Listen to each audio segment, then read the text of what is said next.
There is a temptation for the managers and for the people in the executive layer to do something, which that something usually means a meeting, Yes. right?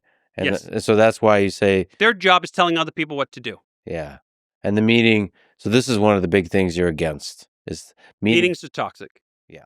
And this really, I think, ties into this with Jason and I. If I had to count out the total number of meetings we've had in 24 years of collaborations where we in person sat in front of each other and discussed a topic, it'd be less than 3 months at a FANG company. We just haven't done that much. We haven't worn it out. One of these funny metaphors that Trump came up with at one point was a human has like a limited number of steps in their life, right? Like that's the longevity argument here. You can do so much activity and then you run out. There's some kernel in that idea that can be applied to relationship. There's some amount of exchange we can have. There's some amount of time we can spend together where you can wear it out. Jason and I were diligent about not wearing each other out. And I think that is absolutely key to the longevity of the relationship, combined with that level of trust, and then just combining with the level that we really like the work itself. We don't just like the brainstorming, the says where we just come up with good ideas. No, we like to do the ideas. And we like to be part of that process directly ourselves. I like to program. He likes to do design. We could go off and do our little things for long stretches of time.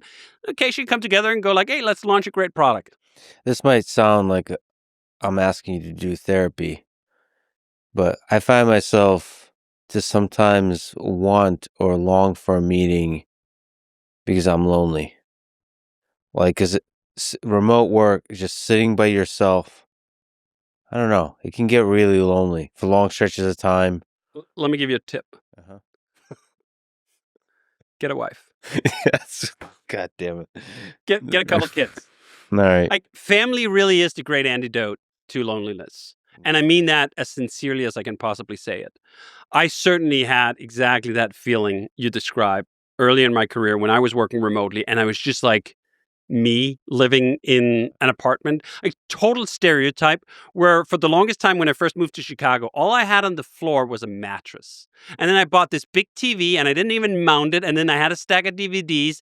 And I was working a lot of the time, and then I would just go home and I'd do that. And it wasn't great. It really wasn't. Like, I do think that humans need humans. Yeah. And if you can't get them at work, and I actually sort of kind of don't want them at work. At least I don't want them for 40 hours a week. That's not what I prefer. You need something else. You need other relationships in your life. And there's no greater depth of relationship if you can find someone that you actually just want to spend a lot of time with. That's key to it. And I think it's key for both Jason and I that we've had families for quite a long time. And it grounds you too in a way where the sprint of a startup can get traded in for the marathon of an enduring company. And you get settled in a way. We talked briefly about sometimes I get fired up. I mean, a lot of times, maybe even most of the times I get fired up about topics. But I don't get fired up in the same way now as I used to when I was 24. I'm still extremely passionate about ideas and trying to find the right things. But having a family, meeting my wife, building a life around that has just mellowed everything out in a completely cliche way.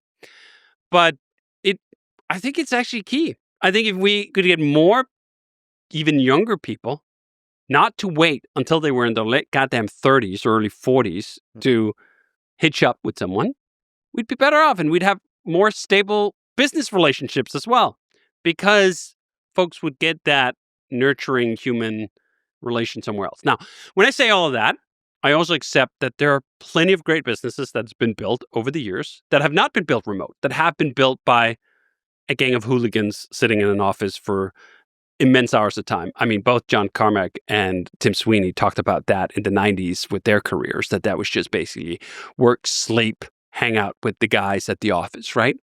Totally fair. That never appealed to me. Both Jason and I saw eye to eye on the idea that 40 hours a week dedicated to work was enough.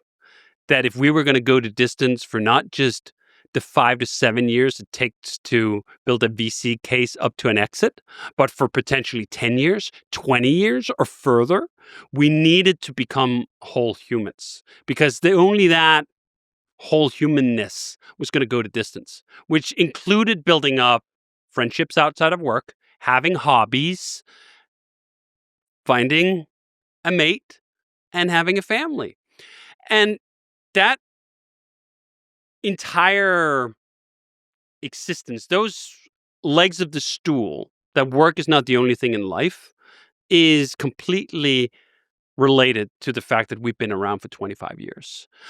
There's way too much, especially in America, of false trade-offs. Oh, you want to build a successful business? Well, you can either have money, enjoyment, family, or health. Pick one. Mhm. What? Why do we have to give up all of this? Now, again, I'm not saying there are moments, periods in life where you can sprint, but I am saying if that sprint turns into a decade, you're going to pay for it. And you're going to pay for it in ways I've seen time and again seemed like a very bad trade. That even if it works, and by the way, most of the time it does not. Most of the time startups go bust. Most of the time people spend 5-7 years or something that does not pan out and they don't get the payout. And then they just sit with regret of like, what the fuck happened to my 20s? Mhm. Early on, Jason and I basically made the pact that working together was not going to lead to that kind of regret. That we were going to allow ourselves and each other to build a whole life outside of work.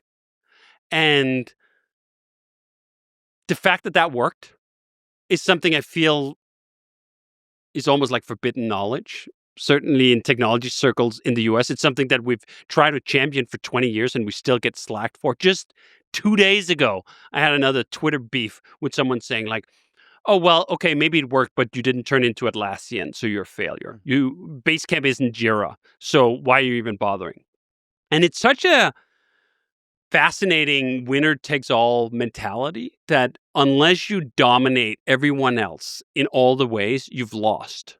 Mhm. When so much of life is far more open to multiple winners, where we can end up with a business that have made hundreds of millions of dollars over the years, and we've kept much of that to do whatever we want, and that's enough, that's good, that's great, that's actually something worth aspiring to.